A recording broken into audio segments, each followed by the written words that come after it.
विजापुरावरून एका 35 वर्षीय तरुणाने हॉटेलमधील लाकडी वाशाला दोरीच्या सहाय्याने गळफास घेऊन आत्महत्या केली।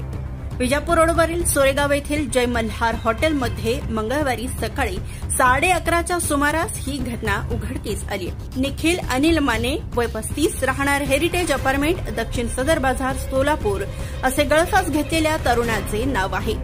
तो सोरेगाव येथील जय मल्हार हॉटेलमध्ये कामास होता। त्याने हॉटेलमध्येच गळफास घेतला असल्याचे मंगळवारी सकाळी 11:30च्या सुमारास निदर्शनास पडले।